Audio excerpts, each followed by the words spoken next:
สบายดีจ้าพี่น้องสุขุสุคนเสื้อผ้าเอามาแต่ปากซีหาด้วยพี่น้องเด้อเอามามันหลายเลยเฮาเลยสีเลือกให้นั่งไข่มุกพี่น้องนี่งามมันเข้าก็เสือสมิกี้นี่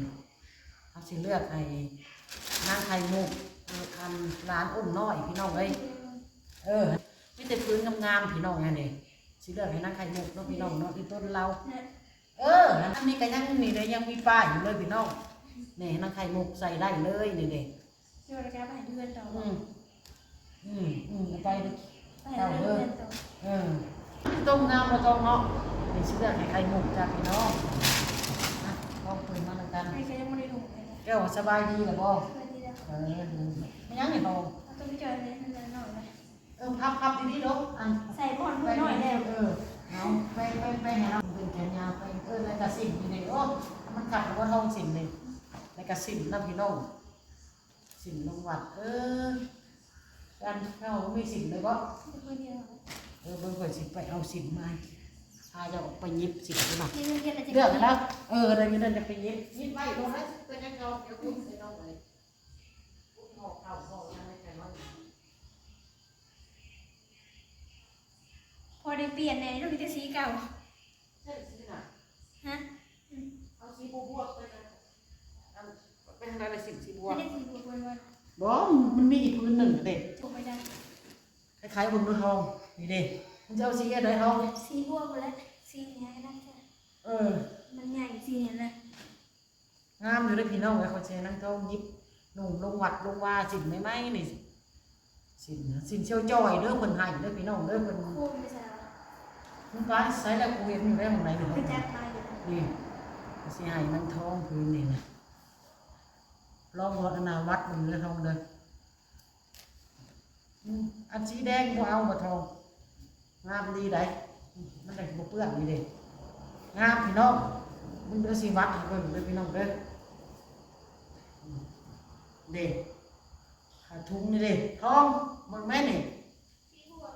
งามเนาะเกี่ยวคือบ่มากเลยมักเขาก็จะเขายิบคนละพื้นหนุ่มเนาะ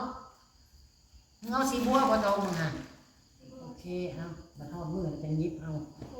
ยิบหนุ่มพี่น้องเอ้ยลงวัดลงว่าเดี๋ยวไปเข้าพรรษาได้หนิเนาะทอง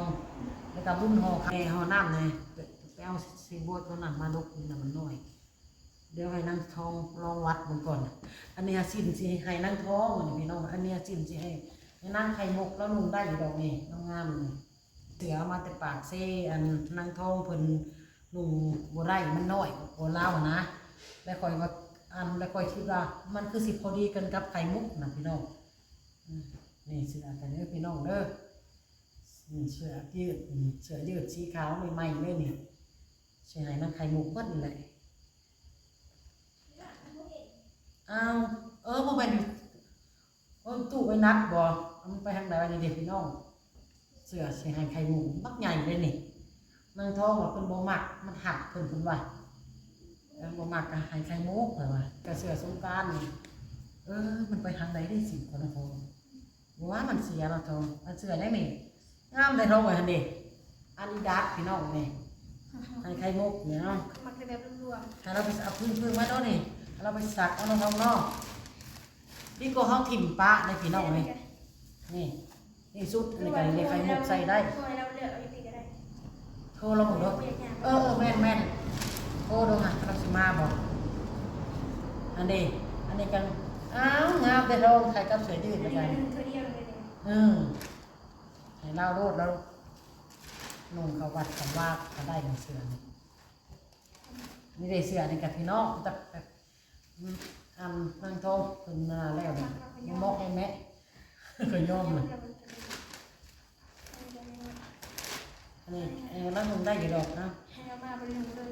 บ่ได้นุ่งเลยบ่เป็นยังไงเนี่ยนั่งใครมุกนุ่งได้นี่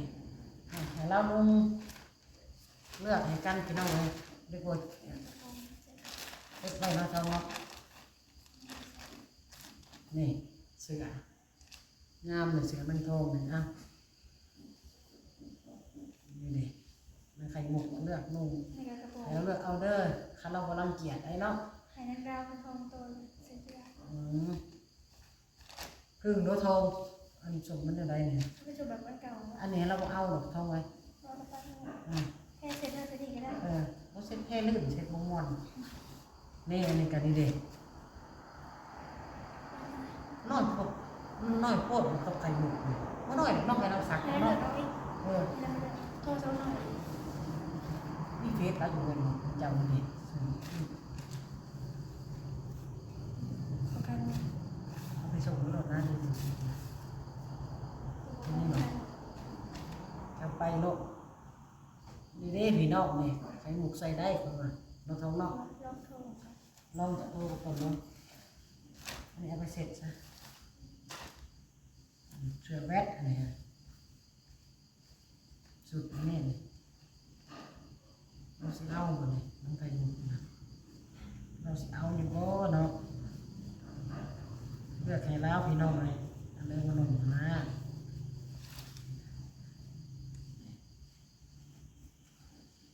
เราบอกว่าไข่มุกมาเลยเอาเสื้อผ้าให้น้องเบิดเลย นี่เราเป็นเรื่องเอามาเซ็นงาน ให้เราไปหมดเลยให้เราเอาเงินกินหมดเลยดิสิ่งนี้หมดแล้วมียังไงนี่ครับเสร็จงานหมดเลยแล้วมาสีผ้าสีพื้นเครื่องมาแต่ปากเซ่กอะไรทีนี้เอาใส่เอาไปเหยียบอยู่ในทางเก่ามาซัดไปทางเข่าอันทางขึ้นเรือนเด้อเอาเราวัดทองนะเอาเราวัดก่อนเนาะ ซีบัวนะจะลงไปใส่ เขายิบขึ้นพับขึ้นแหละ ดูซีบัวนะมันขัดกันเห็น อันนี้ก็ได้อันเดเหมาะอยู่นี่กะอันเขายิบให้ดอกทองเขาวัดทำเขาก็ตัดออกมันกายกะหากเขาจะบอกว่าไม่ต้องยิบเขินหลายเนาะเอาลามแน่แค่น้อยเดิงอันสินพื้นในคอยใช้น้ำเขาบอกเอาสีแดงบ่ทองแทกอยู่ในไปแทกอยู่ห้างเขายิบ ไปแทกอยู่ห้านแล้วเขายิบให้อันนี้ฮะอันนี้เครื่องคอยนั่งไข่มุกด้วยจ้าทุกคนเด้อมาคนเดียวไอ้จีดแล้วมานำลานแล้วคนย่านบ่ไอ้จีด ย่านมาในมืด โอ้สบายดีลูกมาเลือกเอารถเดนนั่นแม่นมืดแหละน่ะเอามาแต่ปากเซ่มันหน่อยมารถไข่มุกนั่งก็ได้เอ้ยจีดนั่งดูนะเด้อสิ้นนะกะนี่สุดนี่กะเอาพึ่งรถไอ้จีดเราหมักอยู่บ่ได้นั่งนั่งเราขามคือไปพึ่งเสร็จแล้วไปอันนี้ ลุงได้แล้วพอดี ได้มันแม่นบ่นี่หั่นเด้ได้สีแดงนุ่งนี่ส่งข้าวยาวลูกล่ะนั่งท้องนุ่งบ่ได้ลูกเลยอ่ะ ขยาวเลย เรียนน่ะก็ขายาวลูกเลย เข้าป่า อันนี้แหละเนาะเอาก็นุ่งหาอยู่หากินยุ่งบ่ครบแข่งหาได้เสื้อน่ะนุ่งได้พื้นเนี่ยหานุ่งได้บ่ได้อยู่ดอกเนาะอันได้เสื้อนี่มีกี่เมานั่นอันไข่มุกลองนุ่งแล้วมึงเสื้อสีแดงซักเรียบร้อยแล้วลูกนุ่งน้อยจีนนี่เด้ลงวัดตัวนั้นค่ะได้มันยืดยังมันสิบ่ได้ บ่ได้มันก็ได้น้อยคน นะนุ่งรถ มีนานเขาพี่เลย แม่ใหญ่ขึ้นมากกัน ท้อง งาม อื่นก็บ่ได้ลายเลย บ่นังท้องหุ่นใหญ่กว่านักไข่มุกหลายใด ก็แม่และเรา12 ปีเนี่ย ฮะกับ12บ่โอ้หั่นเด้น้องแย่งแว่นดอกไข่มุกนี่ลูกแว่นกะคืออะไรเสื้อนั่นสินี่เด้เสื้อยืดตัวนี้กะ เรียนหนังสือม.2 ทงให้เราเด้อม.2แหละบ่เด้เสื้อนี่ก็นุ่งได้นี่เนาะนุ่งเล่นลูกไว้ซักเรียบร้อยแล้วได้เสื้อกันกาหารเสื้อนะก็นุ่งได้ติน่ะ ป้าเก็บให้ก็หลายโตเติบเขานะคะ อ้นบ่เก็บให้บ่นุ่งรถลูกเอ้ยนุ่งเล่นนุ่งหัวเนาะ นุ่งได้ก็ได้ เรียบร้อยเนาะไข่มุกก็ได้ เขาบอกว่าโตแล้วหน่อยเลย นี่ได้เสื้อขาวกาเห่ากาหารก็เอาไปนุ่งหลายได้เสื้ออันนั้นนะบ่ขนุ่งบ่ได้ก็เอาไปให้กับเจ้าเนาะเนาะไอ้จีดเนาะคนในบ้านในเมืองเอาไปให้เขาได้สีเหลืองนั่นเสื้อกันหนาวนุ่งยามหนาวลูกเอ้ยเดี๋ยวก็ฮอดยามหนาวเลยนี่มันบ่ได้ร้อนได้ยามหนาวนั่น เดือน12หนาวเนี่ยปี เดี๋ยวเดือน11 12กันหนาวไปเลยแล้วนี่15ปีก็จีดใหญ่เลยนางไข่มุก12บ่ลูก แล้วเขาก็มาแบบหัดเกิดยังไงก็มาเป็นแบบรวม